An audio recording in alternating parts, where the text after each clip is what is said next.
A very good afternoon to you. My name is Alan Kasuja. I'm going to moderate this session. And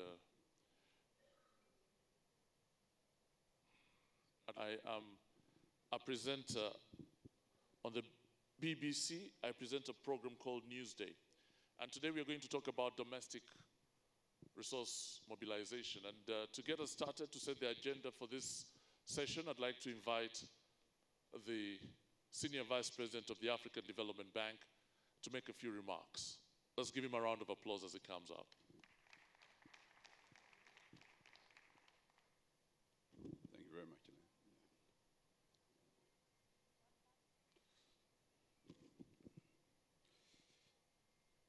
Honorable Governors, distinguished ladies and gentlemen, welcome. Good afternoon. I'll make a few remarks on behalf of President Adesina, who's held up regrettably. First, it's a pleasure to be in front of you to talk about a subject that is obviously extremely important in our development efforts. Many of you are very familiar already with the often two-sided number. You know, they talk about, even just for infrastructure alone, they talk about $100 billion needed. And we've been citing this number for so many years.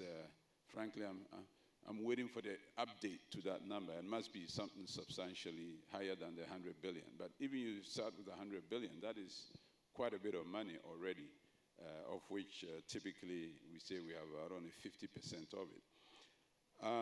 Which then leads to the question, how do we meet? How do we fill that gap? And obviously the conversations we'll be having this afternoon speak directly to that. At the same time, when you look at the continent, you know, that's the, I guess, the paradox. Where we, as a continent that is endowed with all kinds of resources, and yet we have these huge gaps in terms of our financing. It is estimated that the total annual tax collection is estimated at 500 billion. FDI into Africa is about 65 billion. Remittances, about 65 billion.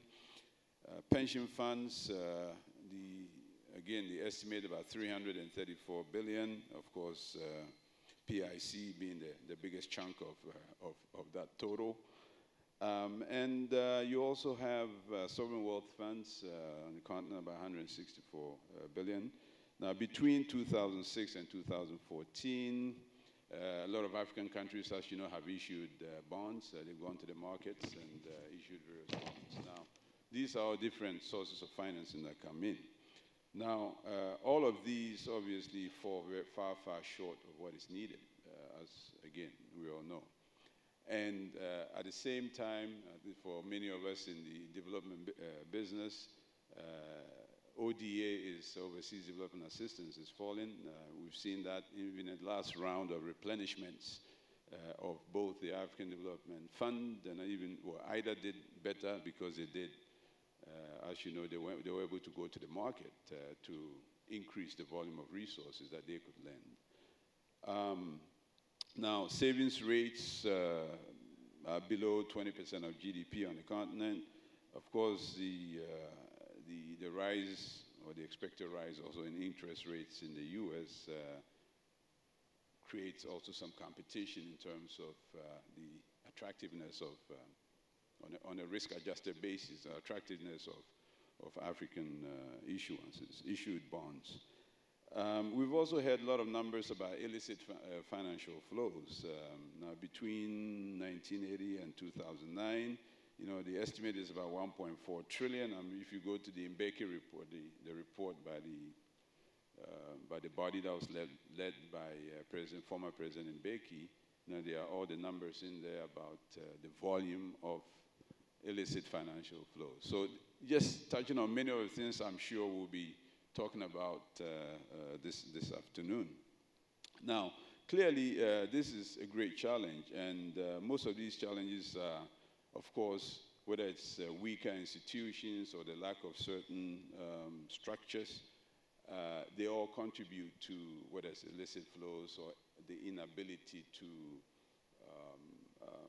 get the most out of in terms of widening the tax base, not necessarily increase tax rates, but actually broaden the tax base so that there's substantially more government revenues coming in. To boost domestic resource mobilization, we need to, of course, there are many, many things that need to be done, and we'll be listening to hear from you this afternoon in the conversation. You know, things on the tax reform and revenue collection area. Local capital markets, of course, are extremely important. If there's one of the areas where we are lagging substantially behind most economies is, of course, the state of development of our capital markets. And there's a tremendous opportunity. It's a lot of work, yes, but it's work worth undertaking. I've talked about curbing illicit financial flows and what needs to be done.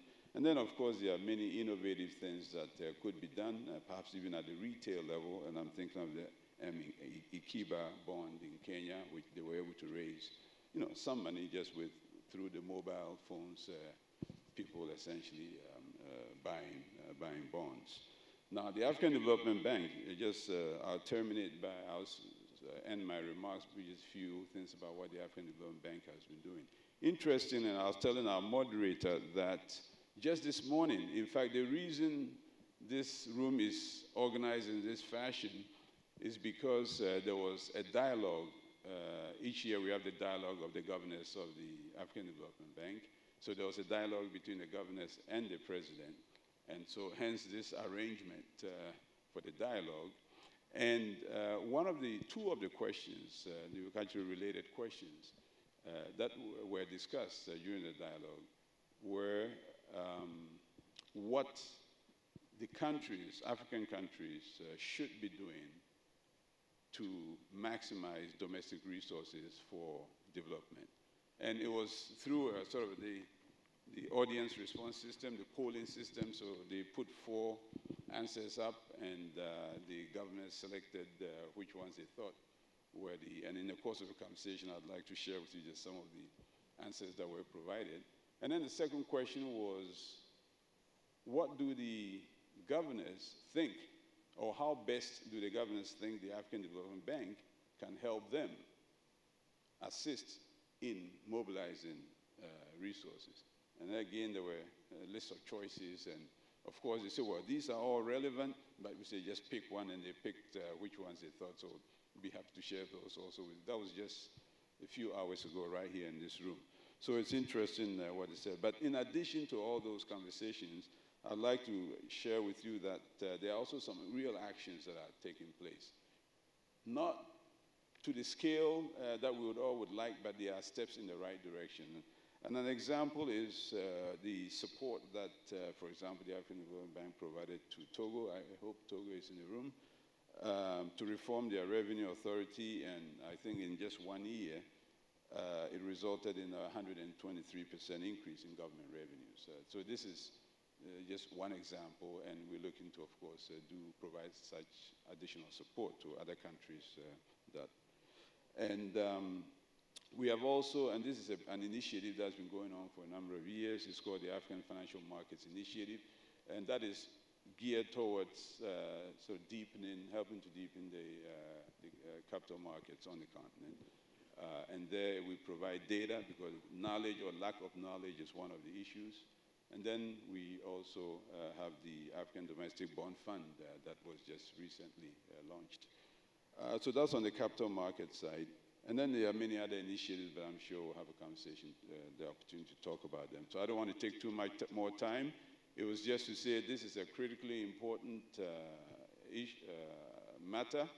I would terminate by just talking about the high 5 agenda of the bank, which is the top 5 priorities that we wish to work on, which is basically Light Up and Empower Africa, Feed Africa, Industrialize Africa, Integrate Africa, and also improve the quality of lives of African people. Now, for all these high 5s and the link, of course, to the SDGs, the Sustainable Development Goals, and also the link to the African Union's Agenda 2063, where it's been demonstrated by the United Nations, UNDP, United Nations Development Program, that the high 5s would help in the accomplishment of 90% of the Sustainable Development Goals, the Agenda 2030, and about the same percentage for the African Union's Agenda 2063. I refer to that because when we look at the financing needs of the High Five, of course, the African Development Bank can only do so much, and it's a tiny piece based on our balance sheet. But we believe we can contribute in many different ways. But the most important thing, of course, is the domestic resource mobilization. And so the burden falls on the countries to be able to mobilize more resources domestically to finance their own development. Hence the critical importance. So the success of the High Fives, and therefore the success of the SDGs, and therefore the success of Agenda 2063, in a very large part depends on how successful countries will be in their domestic resource mobilization efforts. This is how critical this is. So with that, Mr. Moderator, I'll turn back to you, and thank you very much for your kind attention. Yeah. Let's give Charles a round of applause, ladies and gentlemen. I'd like to recognize the presence of Mr. Jammeh. Mr. Jammeh, please come and sit at the front. He's the governor of the Central Bank of the Gambia. He's a man with a very big job on his hands, clearly, as he tries to rebuild the economy. I'd like also to bring in the Central Bank of Governor of Zimbabwe. Thank you very much for joining us, sir. And I think the key question to you is, what are you doing at the moment in order to mobilize resources in Zimbabwe? Thank you, Charlie and Aliko. The mobilization of resources, as usual, is mammoth the task. But as a country of Zimbabwe, you know that we've been cut off mainly from the international finance. So we are basically utilizing, leveraging on the resources that we've got in Zimbabwe. We've got the minerals that stretch from gold to platinum to coal. We also have a good agricultural land. So we are basically leveraging on the resources to ensure that either we borrow, utilizing those resources, or we extract and export those products. And we are quite happy that this year, with a good agricultural season, which have turned out very well, together with the good mining sector, we have seen the price of chrome going up, where gold is stabilized, so is platinum. So Zimbabwe, because it's open for business, we are utilizing the resources to ensure that the economy goes. And we're quite happy over the past 5 months, we have seen a good improvement in those areas. So with both agriculture, which is food security, plus also export, we do export tobacco, as you are aware. We also have plenty of cotton this year. And now together with the minerals, we do believe that those resources will go on to build the Zimbabwean platform for growth. In fact, when I look at the numbers from ADB on the growth, which they attribute to Zimbabwe for this year, we do believe that it's a low figure. We are expecting 3.7% as an economy versus the 1.4, 1.5 that I read in the books from ADB. I hope we shall be able to compare notes and see where this low growth is coming from the ADB side. But otherwise, yes, we are mobilizing local resources to combine with the international resources to ensure that the economy goes. So how much money do you have from the local sources at the moment? How much comes in? Much comes in. On a monthly basis, from our exports and the diaspora resources, we get about $500 million on a monthly basis. So you're talking about exports, loan inflows, and you're talking about diaspora remittances. And the plan is to grow that? The plan is to grow, to ensure that we put more resources into beneficiation, more resources into mining, more resources into agriculture, and then we proceed that way. What new ideas have you come up with that are non-traditional? Because obviously Zimbabwe has had to survive on its own for quite a while. And I'm just wondering, what are those, what are some of the things that have sort of built your resilience and also things that can propel you further? That's a good question. What we do as Zimbabwe is that you are very right. We have been living by ourselves, and we found how best to live by ourselves. So what the best way to do is that, okay, we use foreign exchange as our domestic currency. We utilize US dollar as the settlement currency in Zimbabwe. You're aware that the dollar has been appreciating. You're aware that all the other currencies have been going down against the American dollar. Therefore, it means Zimbabweans' products become very uncompetitive. So we had to come up with some solutions to say, how do we internal devaluate the currency, which is not ours? And therefore, it's called internal devaluation. It means that we had to come up with some policy measures like the export incentive schemes, which are basically used as subsidies. The idea is to subsidize our local producers so that at the end of the day, they can reduce their prices so that they can compete within the region and in the world, and also provide the income for which is required by those companies. So it has been an unorthodox type of interventions. They are necessary, and this is the time when we say to the ADB, we've moved this far. We need also someone to hold our hand to go further. So what exactly are you asking the ADB to do? Look at the infrastructure. We are pleased with the high five. Energy is very important. Agriculture is very important. This year, we have done very well by ourselves in agriculture. We've put in place special programs, presidential reform agricultural schemes. When you say very good programs, does this mean value addition? What are you talking about? They are both the value addition and extraction. So it's both the production, value chain, and productivity. So we now need the World Bank now to come, so the ADB now to come into, say, like water, irrigation, so that at least becomes sustainable. This year, with the blend of rains, maybe this year or next year might not be as good as it was last year. So it means that we now need to harvest the water, utilize it, and ADB comes here, build the dams, and go forward with our lives. Okay, the boss is here, so he's fine. He's definitely going to take that on board. Let's give him a round of applause. And also introduce to you again someone that I've compelled to join my panel.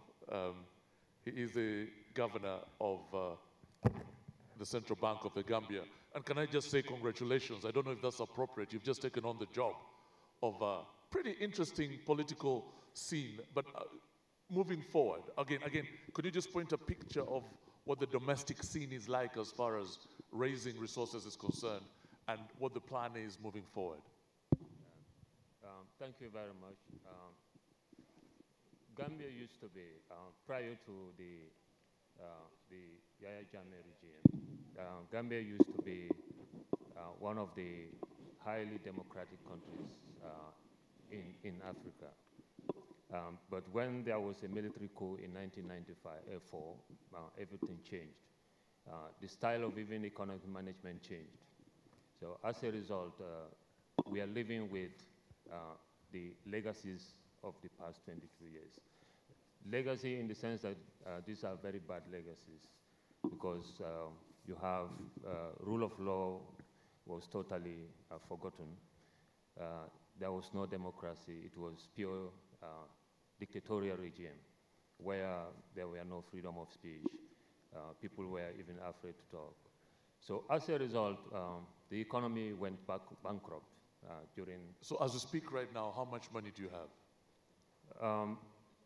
You mean... The bank, central bank, how much are you working with? Well, our international reserves, because part of the international reserves is in fact encumbered. It has some short-term bridge loans, swaps which were taken from commercial. That's not your money, though. So basically, reserves at the moment is less than 1 month of import cover. Which less is than 1 month? Less than 1 month, which is very low. You're in very difficult headwinds. Yeah, priority is to build that reserves as quickly as possible. So how are you going to do that? Well, part of it will come from budget supports that we expect from our partners, including the African Development Bank. But domestically, though? Domestically, one of the ways we are doing is that confidence is returning to the economy.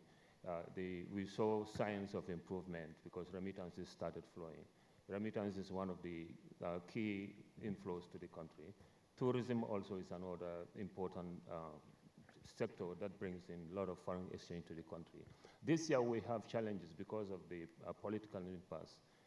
At the high seasons, December, January, normally you have a lot of tourism in the country. But because of the impasse, it affected tourism this year, 2017. But we've seen signs of improvement in the market, so we always go there weekly to try to buy, to build international reserves. That's one of the ways of mobilizing resources. Also, once remittances flows comes, particularly when schools are opening, or there is Christmas, or there is Muslim feast, people start sending money. So we also go to the market to buy. But it's a difficult situation. This is the way we found it. Exports also, because of bad weather, agriculture was disappointing in 2016. This would also have brought in some foreign exchange in the form of sale of groundnut, but that also has been very disappointing. As a result, GDP growth was even 2.2%. You know, just listening to you talk, I can't help but wonder whether you need help to walk. You know, I don't know if I'm making sense here, but I sense that you will need help in order to build capacity, to build your domestic resources, to be able to build your domestic resources. Is that, am I thinking right? Well, no. Domestic resources, if you want to mobilize resources, like you want to have some revenue for the budget, this has some implications in terms of how the economy is also doing. If the economy is doing badly, it becomes difficult for you to raise revenue. Like we say, you cannot squeeze water from stones. So what is happening is that a lot of businesses also closed during the past few years of the regime. These are businesses that you should have been taxing and then collecting revenue from them. But most of them closed, some relocated, so it has been a difficult situation. But obviously confidence is returning, businesses are coming back, investors are coming back. So this is one of the good lucks we are looking for so that we can start mobilizing. But you're optimistic? Optimistic for the fact that the outlook is good. Let's give him a round of applause, ladies and gentlemen. I'd like to come back to the governor of the Central Bank of Zimbabwe. And I wonder, what are you doing in order to co-opt, does he have a microphone? To co-opt the informal sector? Because I imagine that you have a huge informal sector. How do you then make sure that they contribute to the basket? Thank you. We have got about 60–70% of the economy becomes informal, about 40% or so being formal, and therefore it stands to reason that you need to formalize the informal sector. We have, as a central bank, put in place measures like the financial inclusion, so that the informal sector can participate in the formal sector. What that means that we want them to become bankable. We want them to use plastic money. We want them to use electronic banking. And that is moved quite a lot. Our transactions in Zimbabwe, almost 70% are now electronic or plastic money. We are quite happy with that. What that means that we are basically changing. We are using platforms like your mobile payment platform. You are looking at your agent banking. You are also using the cards business. So that is happening. Cards business? Cards. Cards. Plastic money. Right. What it does is that if you are in a rural area and you have got facilities for you to tap and go using your plastic money, that we have seen that it has brought in the informal sector into the formal sector of the economy. And then it means they're also able to pay taxation in the whole process of doing that. And that has been very helpful. We need to continue to do that, and we believe that there is still scope of us to expand on that area of business. Okay, let's give him a round of applause. Could you get the gentleman here a microphone, sir? I'd like you to weigh in. Yes. Yeah. Yeah, thank you very introduce much. Yourself, please. I'm from the Central Bank of Ghana. I'm second deputy governor. I think that I share in most of what Charles especially has said. in the area of domestic resource mobilization. One of the things we have been doing in recent times is to promote fixed income market development. And I must say that the AFDB has been with us in that regard, which is good. Going forward, we are also talking about some diaspora bonds.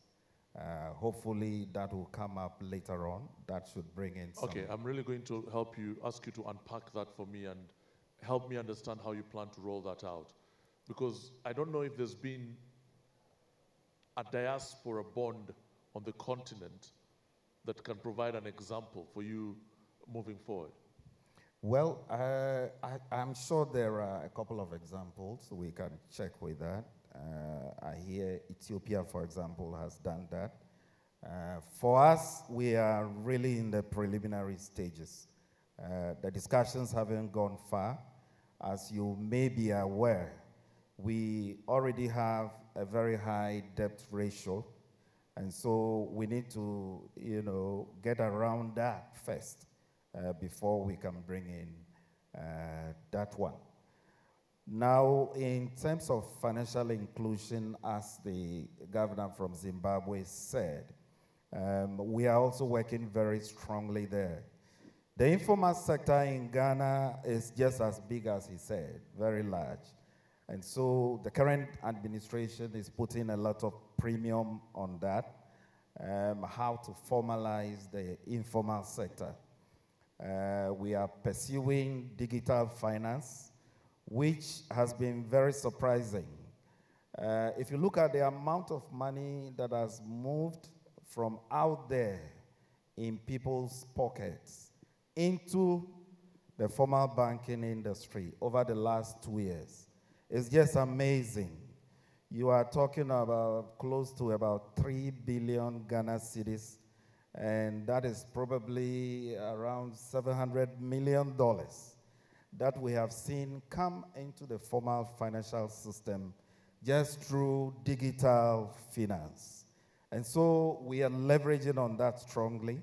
We think that that is a key way to formalize the economy and then to be able to mobilize the needed revenues for development. And I wonder, anybody else in the audience at all with a question or with a comment in that regard? Please feel free to put your hand up. There's a gentleman over there. Let's get him a microphone. And there is a lady behind me. Please introduce yourself, Your Royal Highness. You already did. Thank you so much. Princess Abse from Burkina Faso. And the informal sector, indeed, I have been working on that for quite a while. And we have launched a global expertise app for the informal sector because for me, it was important that we couldn't continue ignoring the engine of the economy of our least developing countries. For Burkina Faso, for instance, 45% of our GDP coming from there. And that is important when you design the macroeconomics that they should be involved. That is really important. And I'm glad to hear that the central bank's considering to do it so. This is very important. What you need also to do is when you have the international call proposals, is to make sure also that you allocate at least 30% to them. That's very important. We do not have the means of pressure, but I think within the terms of references, those are small things that at the policy level can be done. And also with when... Could you just explain that a bit? 30% of what to who? 30% of the international call proposal. For instance, you have a tender for roads or whatever, but we know that the informal sector will be involved in most of the infrastructures made by OECD big companies. At the end of the day, it's the informal sector doing it. If I take the example of Ghana, for instance, where the informal sector really performing very well, recycling a lot. But at the end of the day, as we don't supporting them, we are exporting the added value jobs. If I take a concrete example with the electronics, you have gold, precious minerals getting out there. But it's remanufactured in the OECD countries. This shouldn't be the case. I think the central banks, you have a key role to play there. Since you acknowledge yourself, but by giving the means with the mobiles, you could see that 700 million they contributed. This is fantastic. That finally you recognize that that's good. It should be more, it should come out of this room, and you, Alan, with the media should make it known. Thank you. Let's give a round of applause. And the gentleman sitting over there. Yes, thank you very much. It's Conrad from Standard & Poor's S&P Global Ratings. A few sort of comments to what the Deputy Governor had to say.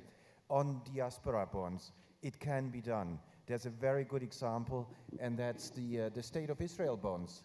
They are sold retail in the suburb of Golders Green in London or in Brooklyn in New York. And again, when you look at the diaspora communities of Ghanaians in London Let's or talk about that Toronto for or a New second. York. Let's talk about the Israel bonds sold retail. Could you just explain the structure and how that works? What you basically have is sovereign bonds from the government of Israel, and the debt management offices has retail outlets in all major cities around the globe where you find a Jewish community, and they sell those bonds retail to a dedicated audience, basically. And again, that's why I believe it can be done. That's the mother of all diaspora bond programs, basically. A question that I would have for the Deputy Governor or for Charles or any of the governors would be, what are you doing to strengthen your financial systems, your banking systems? What are you doing to strengthen disintermediation, to have domestic capital markets? And for that, again, I wouldn't want governments to rely on foreign investors. What are you doing to create a domestic investor base? Similar to like what we've seen in Nigeria with a pension reform, where you now have pension funds that have significant amounts of money under investment, under management. So real money investors in a domestic market.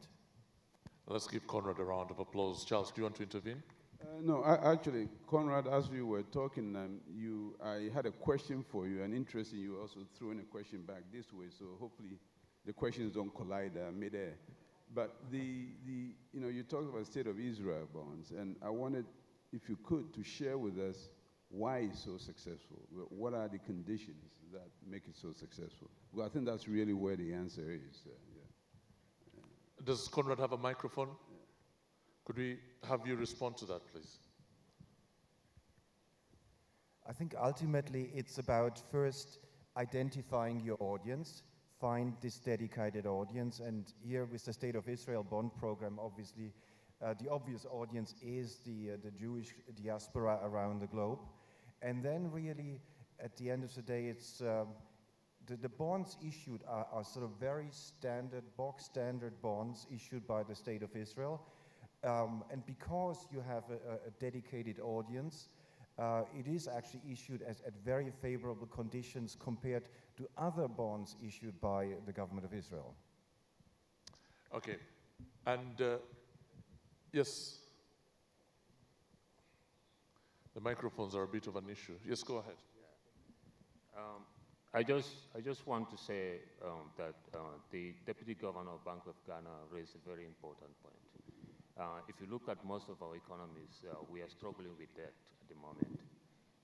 So for us to issue bonds for example, infrastructural development, we have to go around that debt problem first, make them sustainable before you go. And then the other thing as well is someone has to be confident in a government before they hand them money.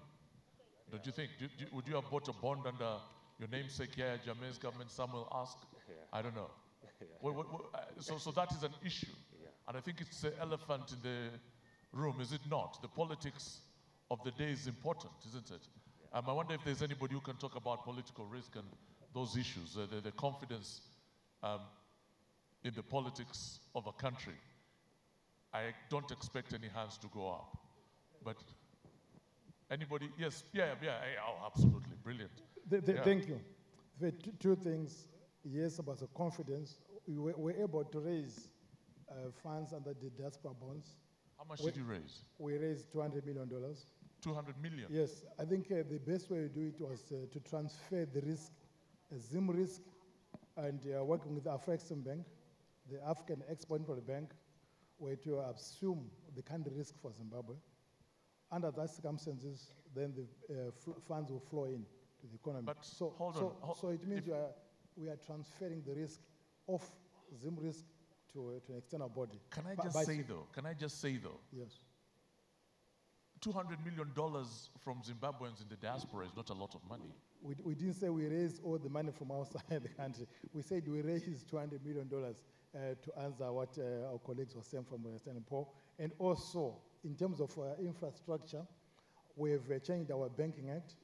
We've done some amendments to ensure that we take into account also these registries. We are talking about leveraging on the domestic economy. So our Banking Act has also been amended to take into account of the new normal, so as to say, which takes into account about the informal sector, which takes into account about utilizing of the local resources to augment further resources going forward. So I think we've done quite a lot, maybe because we're not relying on international finance, and therefore we have to come up with a new set of measures to deal with the current situation on the ground. So we do believe that we've done quite a lot of things. Okay, Charles wants your microphone. If I may, I mean, when I asked the question earlier, I think the point you made about trust was what I had in mind as well.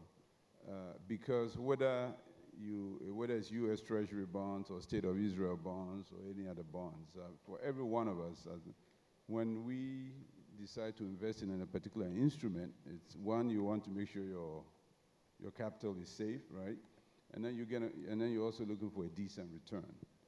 And so, yes, for diaspora, I mean, sometimes you can get carried away by the sentimental aspect, oh, diaspora, well, I'm going to invest in my country, etc. But at the end of the day, they are making investment decisions, and they also want to make sure that A, they'll get their money back, and B, they'll get a decent interest. But on top of that, if there is, let's say the state is borrowing for infrastructure or something, there's also the confidence that needs to exist that the money will be used for the intended purpose, that yes, it's going to come in and finance the infrastructure, whether it's an airport, whether it's whatever it is. And so that trust factor, and enhancing the confidence of others to invest is where we need to work. And when I say we, it's the countries in the first place, and of course, institutions such as the African Development Bank.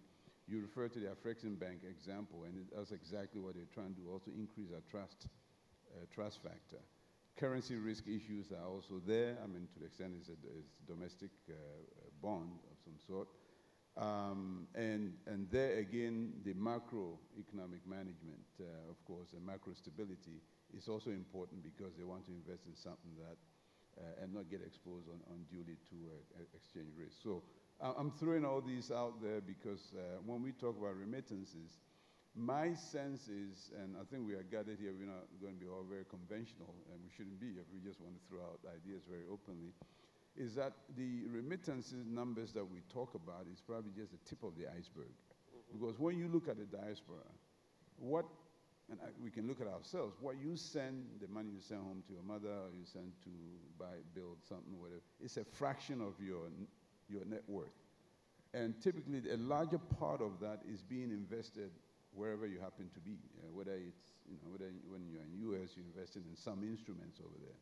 The question is, how can we enhance the confidence of the diaspora to send even more? So, or basically reallocate their investment basket and have substantially more investments in instruments that we issue. That is, for me, the big challenge, and that, for me, anything we can do collectively to move the needle on that front will be a very rewarding effort, and put it that way. Thank you. Yeah. Let's give him a round of applause. The gentleman sitting, yes, I'd like you to get the microphone. You've been listening to everybody else. Could you just introduce yourself and share your thoughts with us, and then I'll come back to you, sir. Oui, bonjour. I'm sorry, I'm not very fluent in English, so we'll speak in French. So take the time to put the headphone. D'accord, très bien. Je suis Ahmed Ousmane, gouverneur de la Banque centrale de Djibouti. Et je peux vous dire quelques mots sur la mobilisation des ressources pour la première question qui était posée en début de débat. Nous avons la particularité à Djibouti d'avoir des ressources, pas mal de ressources par rapport aux agrégats de l'économie. Nous avons un système assez particulier, un système d'émission monétaire qu'on appelle le currency board, qui est indexé au dollar américain depuis à peu près 70 ans. Donc ce système a donné suffisamment de sécurité, parce qu'il n'a jamais été dévalué depuis sa création, ce qui a fait que la place financière à Djibouti a pu se stabiliser et collecter sur les marchés toute l'épargne nationale. Donc nous avons une épargne qui est restée à Djibouti, qui reste à Djibouti. Et compte tenu de la convertibilité que nous avons avec le dollar, ces avoirs extérieurs sont souvent conservés dans des banques correspondantes à l'étranger, souvent à New York. Donc nous avons suffisamment de ressources. Ce qui manque, par contre, ce sont les produits financiers pour capter, transformer ces ressources en emploi. Il y a des besoins énormes à Djibouti, comme dans tous les pays en voie de développement. Nous avons des taux de croissance similaires un peu partout en Afrique, aux environs de 6-7%. Ces croissances sont souvent portées par des investissements, et c'est ça le paradoxe, par des investissements sur les infrastructures. Et ces investissements sont financés par des financements extérieurs. Tout récemment, on a fait appel à beaucoup d'investisseurs étrangers, notamment Exim Bank of China, pour de gros projets qui portaient aux environs de 500 millions de dollars pour le chemin de fer, 300 millions de dollars pour un oléoduc qui ramène de l'eau de l'Éthiopie jusqu'à Djibouti. Donc c'est des gros investissements qui sont financés par des structures étrangères. Le paradoxe, c'est que nous avons des ressources, et ces ressources-là ne sont pas utilisées, alors que ces ressources-là dorment dans des banques sur le marché américain qui ne rapportent pas grand-chose. Donc ce sont plutôt les intermédiations, les produits qui manquent. Et ce qui caractérise un peu la place, c'est ces paradoxes, des ressources liquides. Nous n'obligeons pas les banques à placer l'argent à New York, mais les structures de dépôt font qu'ils ne peuvent pas véritablement participer au financement de l'économie. Voilà les quelques remarques que je peux dire sur un peu la spécificité de Djibouti. Merci.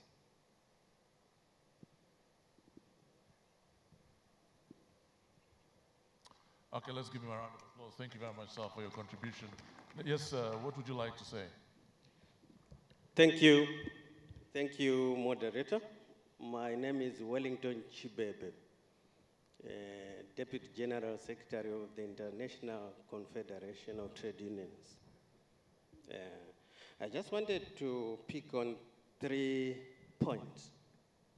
I'm a Zimbabwean, by the way, and in the diaspora. Why don't you go back home? Well, I was elected into this position. So, in fact, I'm contributing to remittances. Okay. And I used to work with the governor very well. Okay. Thank you.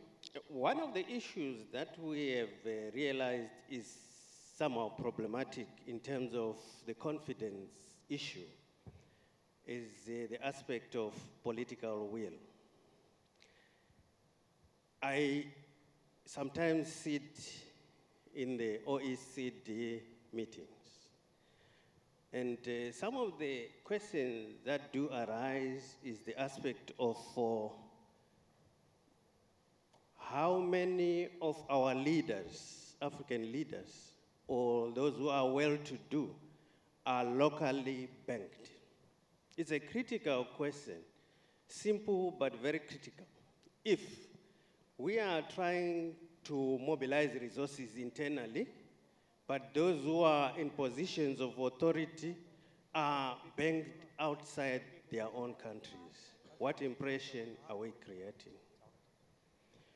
The other question is to do with the issue of the informal sector. But hold on a second. I'm just thinking about what you just said there. I come from Uganda. I don't know where the president banks his money. And it doesn't bother me where he banks his money. My thing is that, like, I have an account in Uganda and my relatives have an account in Uganda. So what's that got to do with anything? Isn't this just politicizing an issue? Of course, at face value, it looks like politicization. But remember, most of these financial flows do go through the formal systems and can be tracked. And in such circumstances, those who are supposed to invest in your own countries have got this data of your leaders banking outside their own countries.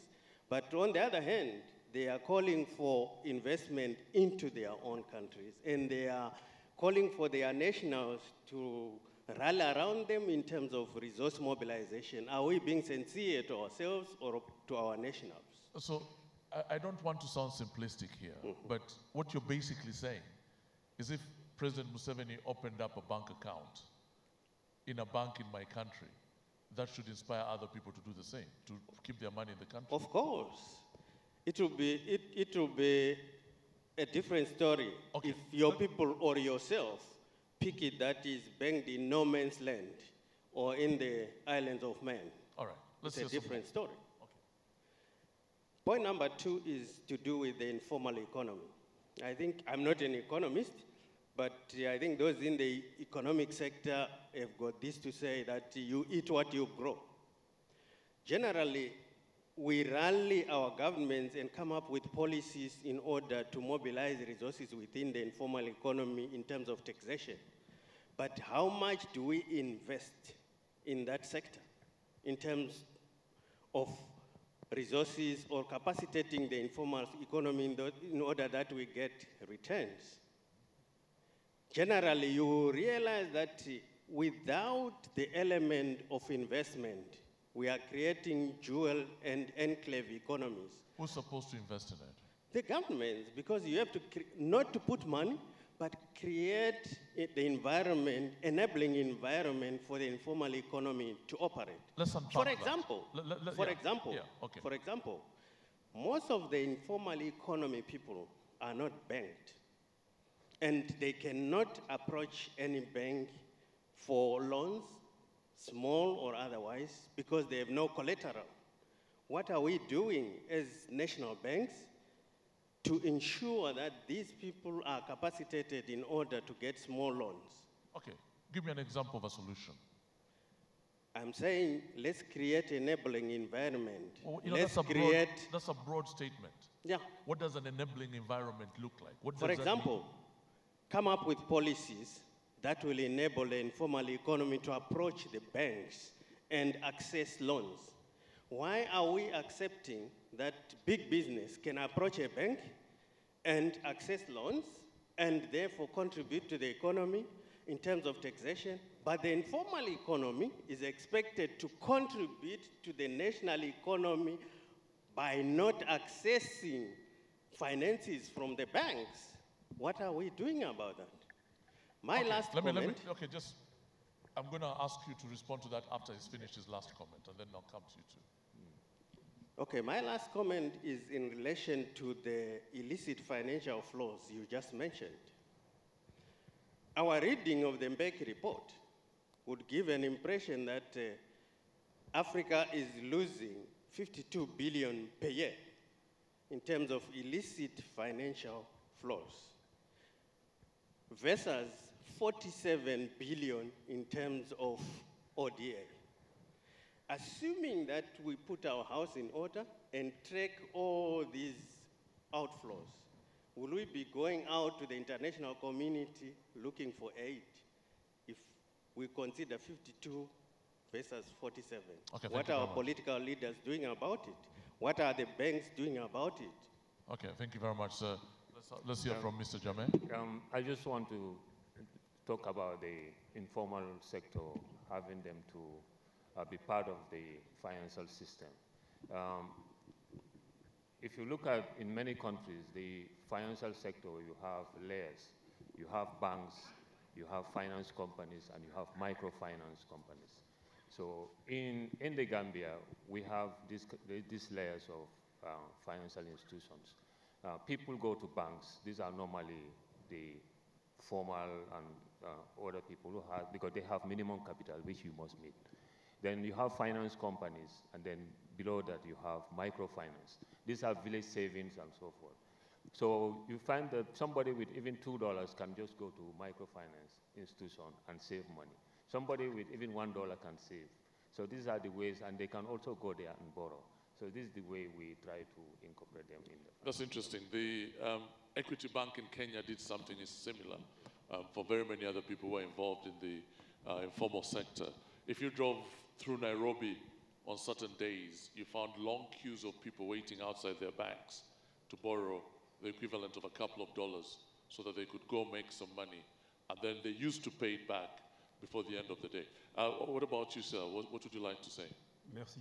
I'm going to speak in French. Je voudrais, prenant appui sur ce que vous venez de dire, et essayer d'apporter une réponse à la préoccupation relative à la confiance que le Senior Vice President de la BAD vient d'évoquer.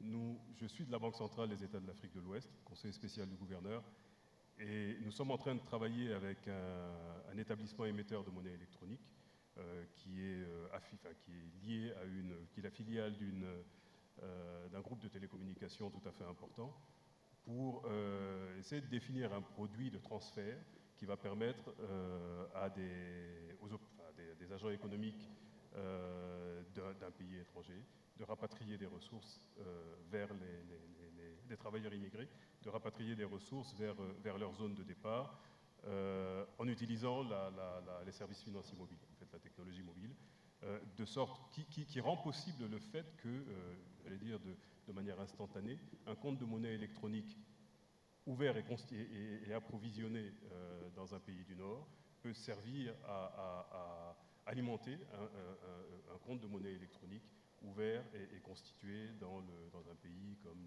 le Sénégal ou le Mali. Ce travail est en cours, une opération test a été menée et les résultats sont tout à fait étonnants. C'est-à-dire que la technologie résout le problème de la confiance. À partir du moment où le transfert est instantané, la question de la confiance entre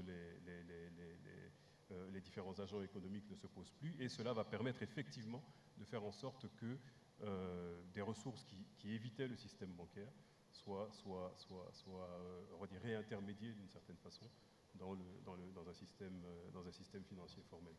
De ce point de vue-là, la technologie mobile est en train de changer les conditions dans lesquelles on peut appréhender la question de la formalisation du secteur informel. On a eu ces dernières années des évolutions qui étaient de l'ordre du doublement des ressources constituées sur les comptes de monnaie électronique chaque année dans plusieurs pays de notre Union économique et monétaire, principalement la Côte d'Ivoire, le Mali, le Burkina Faso. Et avec une liberté bien évidemment totale des flux entre les pays de l'Union qui a rendu possible justement le test d'opération de rapatriement de fonds de travailleurs, par exemple burkinabés en Côte d'Ivoire ou maliens en Côte d'Ivoire. Et cela nous a donné l'idée d'essayer de travailler sur une base un peu plus large avec des pays étrangers, avec des résultats qui semblent particulièrement prometteurs. Okay, thank you very much. What about you, madam? Yeah, I wanted to build on the informal sector. I will just go for a concrete example to give solutions. For instance, in the center region of Ouagadougou, I work with the governor, and we put in place, we took 60,000. Take this one, use this one. So then we work with the governor of the center region of Ouagadougou. Then we selected 60,000 informal unit of productions. And we had a sectorial approach, and follow them for 12 months and help them all the way down. At the end of the day, when we assess, they even didn't know that they have duties, that they have to pay taxes because the government was not there. So I think that as people, sometimes they're informal by default. And indeed, new technology can help. That's what we have done. And we assess all of those solutions. And from there, we put in place a global expertise hub for the informal sector that we're really happy to share those solutions. After that dialogue, I would be very happy to see how we can cooperate with with the central banks and move it to the next level. Okay. And so that's what I wanted to share here, that we come up with concrete solutions to help our people. All right, thank you very much. What about you, sir? Yeah. This is Papiam, Value Chain Development, Switzerland. I would like to offer a perspective that could be mainstreamed in bank operations, in African Development Bank operations. Starting from the point that informal sectors are first of all enterprises. These are enterprises, and be they formal or informal, they are doing entrepreneurship for a purpose. So their interest in getting formalized should be based on the balance between the advantages and the inconveniences, and to join it to the high five priorities of the bank. Since these represent 90% of the economic fabric of the clients of the African Development Bank, we need to find practical ways to mainstreaming operations of the informal sector within the overall resource transformations in the country. So one approach is to build, for instance, some subcontracting exchange programs between informal sectors and formal sector enterprises, upstream the value chains and downstream the value chains. So this would enable these informal enterprises to find niches when they could be supply services, raw material, they could be subcontracted to do some type of work. And doing so, they will be obliged to get formalized, but not against their will, because they will find formalization as an opportunity to access critical services, including financing services. And in that regard, building some approaches to value chain financing would help deliver the whole of these interventions in one single wrap. We've experienced in Ghana the SPX, the subcontracting exchange, and we got many of these small-scale informal enterprises being trained and working with bigger enterprises on the same value chains. So we stand ready to provide these approaches to the African Development Bank as needed. But I think that's the way we can get 95% of those who are excluded from the economic circuit to get integrated and work along with the premises of the high fives. Okay, thank you very much. There's a gentleman at the very end at the back. Where are the ladies in the house? Where are the voices from the ladies? Am I ignoring anyone? The gentleman at the back to start with. Yes, sir. Okay. Let's hear from the back. Does he have a microphone? No, he doesn't. We'll come to you in a moment. Go ahead, sir. Okay. My name is Apollos. I work with Oxfam as its director for Pan-Africa. I think building on the last point is around local content development.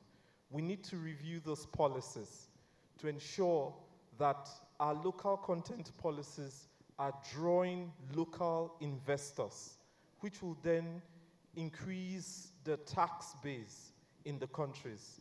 So, for example, we know that some of the increases in tax revenues in countries like Nigeria and Ghana are actually because they were able to review their local content policy.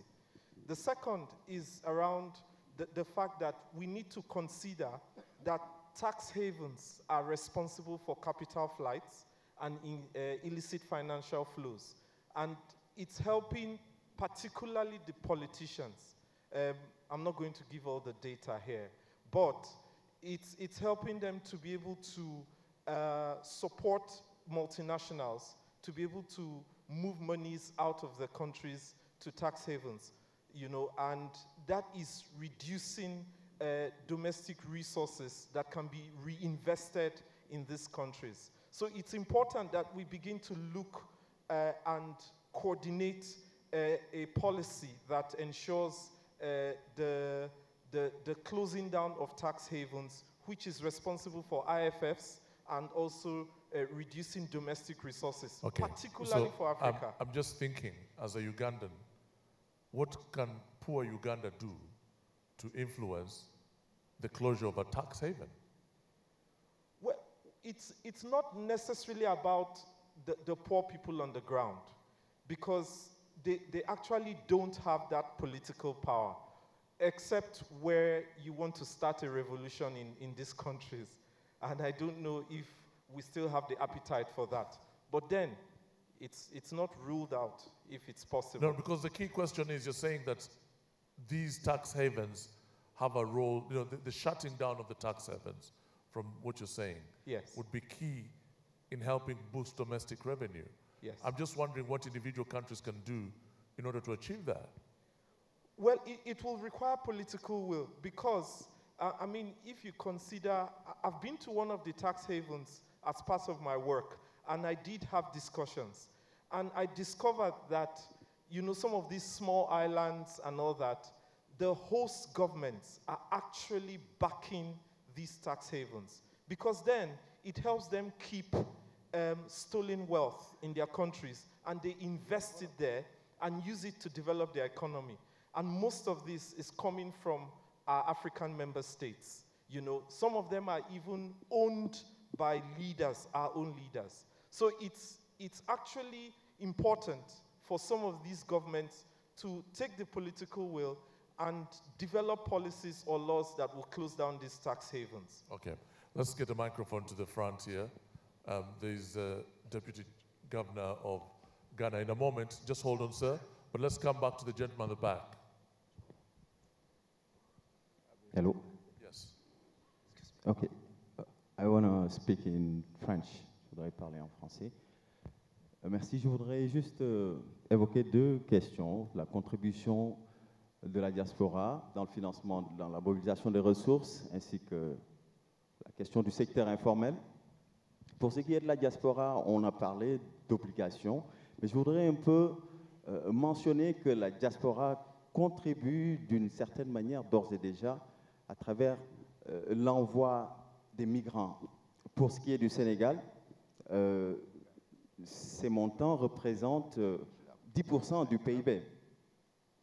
Ce n'est pas quelque chose de négligeable dans une économie comme le Sénégal. Et ce sont des transferts directs.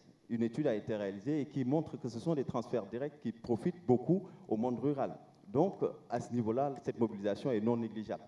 Pour ce qui est du secteur informel, le secteur informel est difficile à appréhender.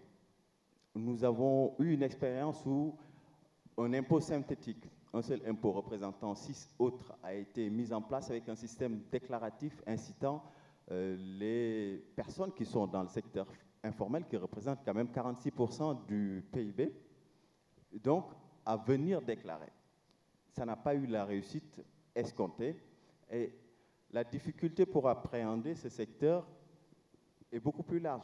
Nous sommes dans un système où en Afrique, il est difficile, l'adressage n'est pas correctement fait. Un monsieur peut s'appeler... il y a le système de l'homonymie. Au Sénégal, vous pouvez trouver beaucoup de personnes qui s'appellent Mamadou Ndiaye, les retrouver tels pour pouvoir les fiscaliser, ça pose problème. C'est des problèmes pratiques, c'est également des problèmes d'identification de la problème, des extraits de naissance. Il faut des extraits de naissance pour identifier les personnes. Donc, je suis d'accord qu'il faut investir, mais l'investissement dans le secteur informel réside notamment dans ça. Les questions d'adressage, d'abord, les questions également d'identification des personnes à travers l'octroi d'extrait de naissance, ce qui permet de suivre dans le courant de la vie d'une personne, dans sa vie active, savoir par exemple telle personne est née, devient active à partir de 18 ans à 23 ans, où est-ce qu'elle habite pour pouvoir déclarer ses impôts, etc. Donc, il y a beaucoup d'investissements à faire à ce niveau-là pour pouvoir progressivement appréhender ce secteur. Et c'est un travail sur une longue durée. All right. Okay. I'll come back to you, sir, in a moment. But let me hear from you, and then I'll come to Charles. thought you asked me. Okay. Sorry. There was a question earlier where the questioner was asking what we are doing to promote intermediation, such that it's not just about a foreign investor, but local, domestic resource mobilization. Yes, on the larger scale, we have changed the Banking Act, providing for orderly dissolution, providing for consolidated supervision, providing for deposit insurance, etc., which should support the disintermediation process. However, what we are saying is, down the road, where you have the informal sector, digital finance has a large role to play in that regard. And of course, payment systems development. I know that AFDB has played a significant role in supporting payment systems developing across many of our countries. But in addition to that, I will want them to also look at the issue of digital finance because of what we have seen. I was in a conference 2 weeks ago in Mozambique by AFI, the Alliance for Financial Inclusion. And from the presentations, it came clear that even when you look at how to facilitate agricultural lending to the smallholder farmers, etc., mobile money has a strong role to play in that regard. And there are quite a number of solutions in several of the countries which was presented at that conference. And so just to emphasize again, the need for probably AFDB to look at the issue of digital finance. It will support agriculture, it will support domestic resource mobilization, and it will address this long problem of how to support the informal sector in our countries. All right, what about you, sir, very briefly? Oui, merci pour la parole. Nous sommes bien en train de parler de la mobilisation de ressources pour assurer le développement de nos pays. Tout à l'heure, le vice-président, lorsqu'il a pris la parole d'entrée des Jeux, a exprimé que le besoin pour le développement de nos pays était immense par rapport aux ressources qui, elles, étaient limitées. Mais je pense que dans l'organisation actuelle dans nos pays, parce qu'il faut considérer que les ressources que nous attendons, notamment de la BAD, devaient être considérées comme étant des ressources supplétives. L'essentiel des efforts devant être organisés au niveau de nos pays respectifs. Je veux partager peut-être avec vous l'expérience de notre pays, de mon pays, la République démocratique du Congo. Je suis vice-gouverneur de la Banque centrale du Congo. Nous avons un taux de pression fiscale qui est à 11%, alors que ce même taux dans le pays à économie comparable dans la région se monte aux alentours de 20%. Mais qu'est-ce qui fait que nous soyons aussi bas? Je vais prendre un exemple. Nous sommes un pays essentiellement minier et nous tirons l'essentiel de nos ressources budgétaires de l'exploitation de mines. Il se passe que nous sommes parfois obligés d'appliquer ce qu'on appelle des exonérations à accorder, n'est-ce pas, aux opérateurs miniers pour le maintenir dans nos pays. Nous nous faisons concurrence entre plusieurs pays qui produisent plus ou moins le même produit. Et donc, ça fait que nous ouvrons de portes entières pour la fuite de ressources. Nous sommes à 11%, je vous dis, de pression fiscale. Alors que nous sommes un pays post-conflit, nous avons des besoins immenses, la reconstruction des infrastructures, disons la couverture de besoins de plus de 80 millions d'habitants. You know, the Democratic Republic of Congo is an interesting example. It's an interesting example in the sense that really, when you say that it has all these resources, you have to wonder why those resources are not being harnessed so that they can benefit the country, so that you have more Congolese people involved in getting these resources out. And this has been going on for a while, you know. Why don't the Congolese people themselves get the resources out and make sure that, you know, they generate domestic revenue? Oui, mais pour exploiter les ressources, on ne les exploite pas. Le menu, il faut avoir des capitaux. Or, les capitaux, c'est essentiellement les multinationales.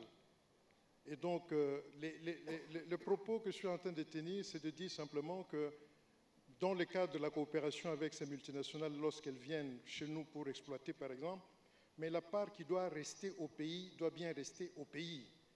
Alors, je suis en train de m'insurger contre la pratique d'exonération également, qui fait que nous soyons obligés, par exemple, de rabattre les taux de taxation de l'exploitation minière parce qu'il faut bien retenir dans le pays ces exploitants.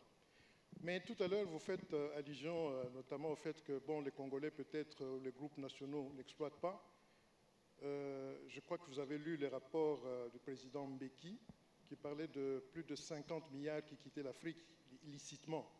Dans les 50 milliards de dollars, il y a bien 10 à 15 milliards qui ne concernent que la RDC.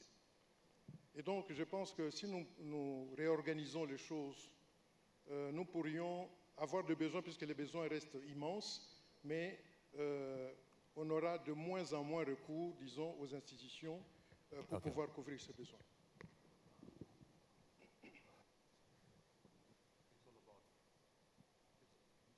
Microphone, please. It's all about the Hello, 1, 2. Is it about, are we going back to the same issues of governance and politics?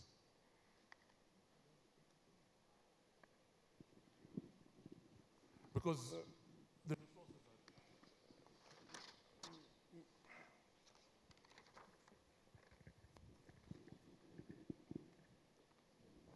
the resources exist, and by the way, we have about 5 minutes before the end of this session. The resources exist. What is lacking? Is it governance? What is lacking?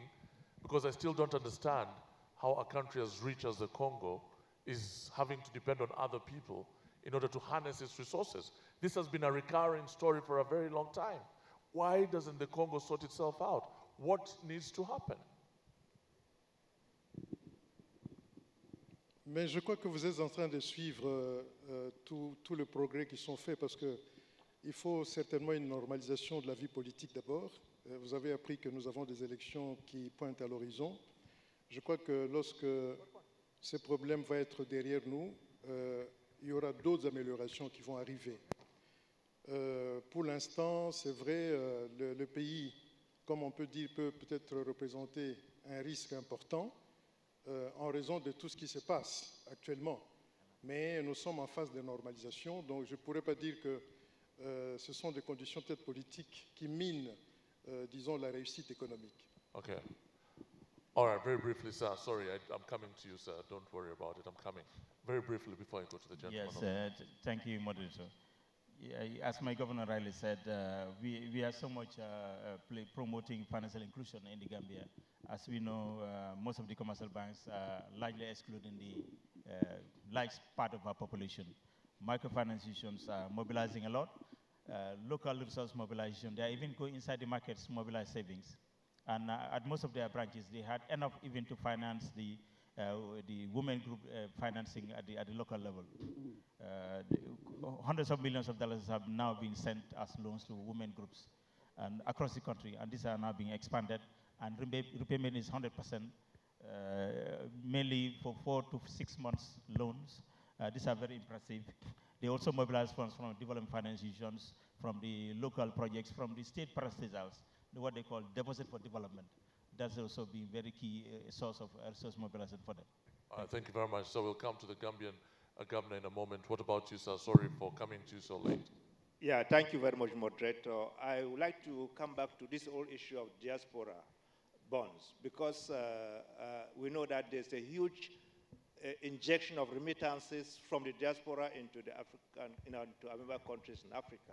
But the question is, how do we ensure that the resources that are coming from the diaspora can actually go for investment, for development? Because most of the resources don't come through the right channels. They go more through individuals. So the question I asked, which the point I would like to make is maybe I know that some of our member countries here have tried to help encourage diaspora to invest locally. I think Ghana is one, Uganda is one, and maybe Rwanda. But what I want to hear from them is what have they done that others can learn from to encourage the diaspora so that they can be able to channel the resources in an appropriate way to come to support development in their countries. Does anybody here want to answer the diaspora question? Diaspora? Okay, and then I'll come to you, sir. Let's hear from you, the Deputy Governor, very briefly. Yeah, yes, very briefly. We haven't issued, in commerce, diaspora bond per se. It's not like the Israeli example that we had a while ago. What we have done is issuing domestic currency bonds that are open, to participation from outside. And so, for some reason, yes, Ghanaians abroad are free to invest in these. Remember, the returns are good, and that is a good determinant. And so, by way of that, we do get a lot of these nationals abroad participating in it. But as I said, the discussion is to have one dedicated bond solely for our diaspora population, and this will be a very long-term bond in any way, 15-year, 20-year kind of bond. Okay. That is still on the table. It's still under discussion. Okay, sir. Thank you, moderator. We're Omama with the World Food Program. I know we're here to talk about mobilization of resources, but I wonder if the governors or the senior vice president might comment a bit on the utilization side, the absorption side. We hear and read of very low absorption rates for monies that are already in place now. Do we really have the capacity to absorb more? Do we need more? How well are we using the resources that we already have? That's very interesting, good point. And Charles, I'm coming to you in a moment, so prepare to answer that if you can. Sir.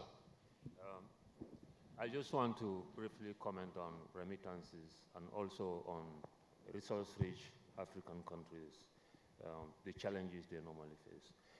Gambia, we normally receive $200 million in remittances each year. This is big money when you compare to the size of the economy or the size of the country. So this is normally invested in real estate and some other areas. So if you go to Gambia, most of the nice houses you see were built through remittances.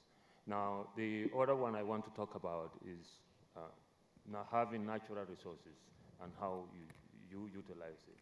Now, we've seen during this collapse of commodity prices, we see most of our commodity exporting countries are struggling because of dependence on revenue from natural resources. And this is what is referred to as the Dutch disease. You have a natural resource, you forget about other sectors. Instead of diversifying, investing in agriculture or other areas, you depend on that revenue. When prices collapse, you go into crisis. So I think we need to work on that. Thank you very much. And again, sir, I spoke to you about this earlier on. The issue of politics keeps coming up. We can't really run away from the politics. I know you make a very distinct you draw a line between the politics and economics. You say that the economics sorts out the politics. But unless the governance issues are sorted out, we are wasting time trying to increase on domestic resources or to mobilize more domestic resources. Thank you. I say that my political party was the economy, and that if I sort out the economy, then the politics will sort out itself. But anyway, you're right. My real reason why I want the microphone this morning was to ask Charles before he responds that one of the major issues that we have seen that will require ADB also to assist the member states is about de-risking. We have noticed that over a period of the past 3 or 2 years, there has been too much closure by international banks of correspondent banks relationships. So the closure of those banks, of our accounts, it means that even the diaspora remittances are also affected in the process I haven't heard much about that discussion here, but it's a live issue where we also need, that is the ADB, to ensure that at least you assist us as your member countries, that we minimize the closure by international banks of the cross-border bank relationship. Because for your money to come to any country, goes through the cross-border bank relationships. If they're being closed and they're being monitored the way they're being nowadays because of compliance issues, you'll find that you will not have the money. You spoke about the informal sector. There's something called CDD, customer due diligence. Such small transactions, if they don't know whom they're going to support, the money will not go through where it was supposed to go to. Definitely as a country, we do suffer from such de-risking, and therefore ADB is supposed to be a role to assist your member states to ensure that money flows without hindrances, and that's very true. The second part is on the downside risk of high success rate of formalizing the informal sector.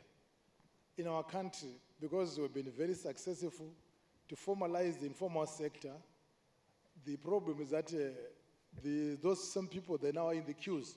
They want their cash from the banks. So most of the queues that you see, I know BBC, I've seen some clips being shown on Zimbabwe television about queues. It's because we've penetrated too much into the informal sector, and therefore, because they're now banked, they now want the cash also.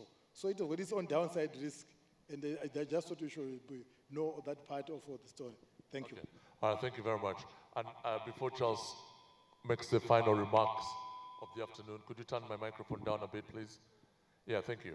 Before Charles makes the final remarks, Conrad, do you think to manage perceptions, to manage risk perceptions, for example? I know you with Standard & Poor and the fact that you are the guys who, you're the rating agencies that many people go to. Might it help to have an African rating agency? Look, to give you a sort of a frank answer, it's a bit like if you're overweight, you decide, I want to have, I want to have a different scale. That will help. It doesn't. You're still overweight at the end of the day.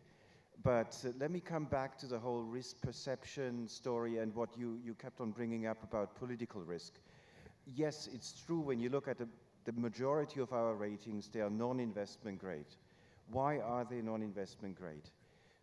When you look at the building blocks of our analysis, there's institutional risk, fiscal, economic, monetary, external risk.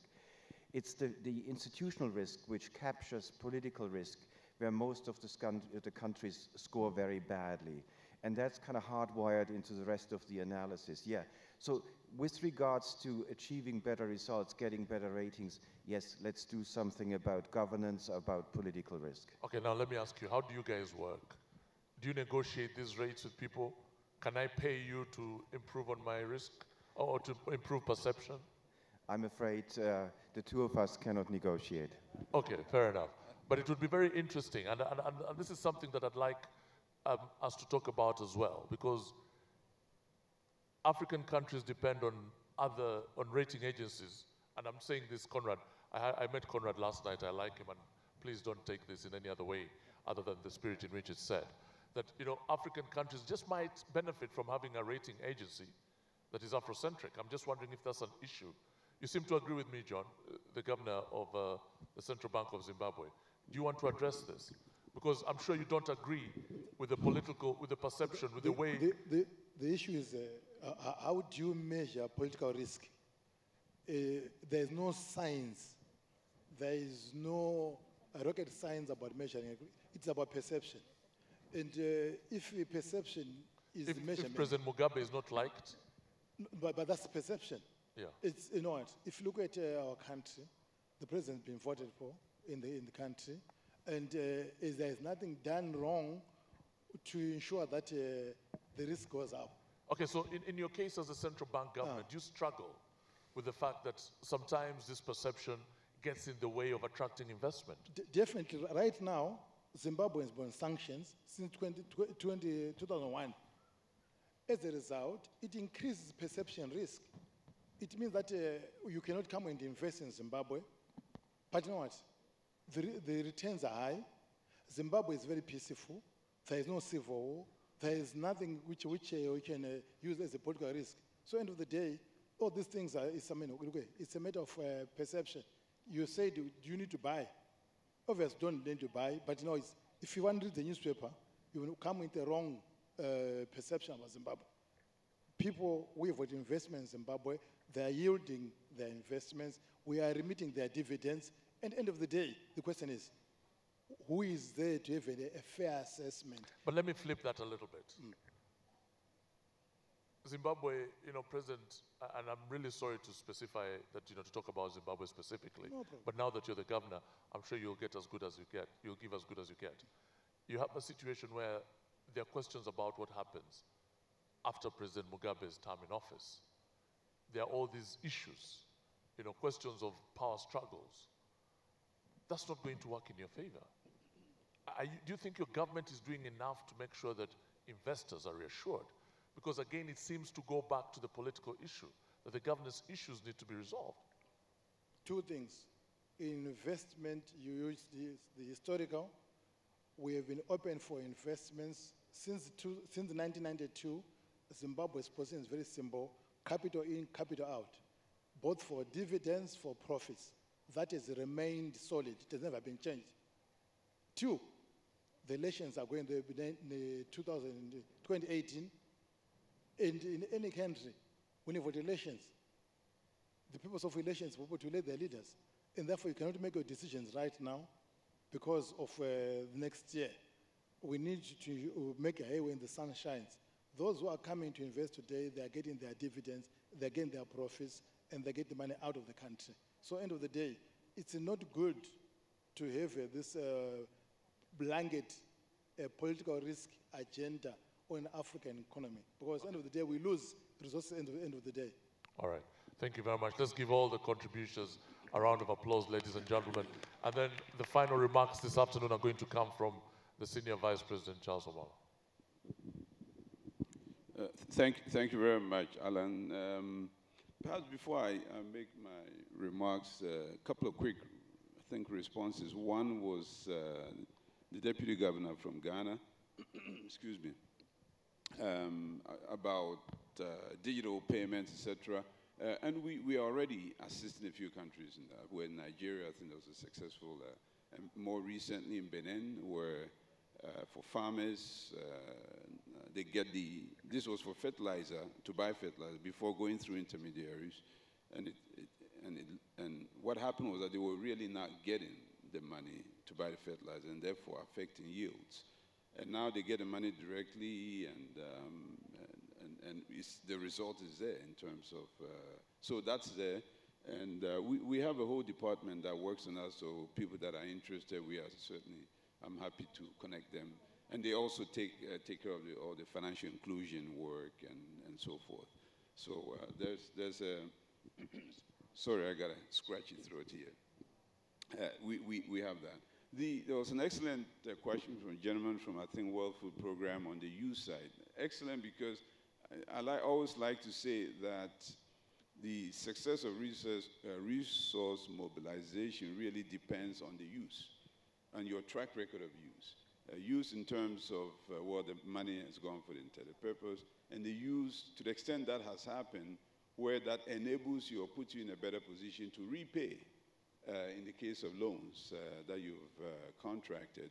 So that use and that track record, and we've seen cases, and I will not cite names or countries, where you have monies approved, and these are on concessional terms, and these monies are not being used. And you could even have those countries maybe going to the markets, when in fact you have these resources at much, much lower rates that have been approved to be used. Now you ask yourself, well, why? Why is that happening? Where you are in effect substituting perhaps higher cost money, maybe larger volume, but higher cost nonetheless. So that is critically important, and I think we touched on that briefly, not so much in the earlier remarks, but that is incredibly important. And it also goes to the trust issue and even if you want to do diaspora bonds, etc. All of those, your track record on the use clearly is a factor in the success of the mobilization effort. So I agree with you completely. I think what you were inferring, I do agree completely. Let me just close my remarks by just saying that there is nothing more important than this. Maybe one more thing before. In all of the discussion, I didn't hear anything about property taxes. Now, it is true that property taxes are more local, more municipal, but to the extent that you have an efficient property tax system, you can take care of many things at the municipal level. So it's, whether it's a local fire station or the police station or various things, which then reduces the pressure on the central government because that is functioning properly. And so currently you'd have to see where people are expecting roads to be put in or whatever. And of course, once the roads are put in, the properties around the values go up. So you privatize the gains, and then you are socializing the cost of putting in the infrastructure that essentially makes the value go up. So I would plead with, I think there's some work to be done and some opportunities there as well. So I thought I should mention that.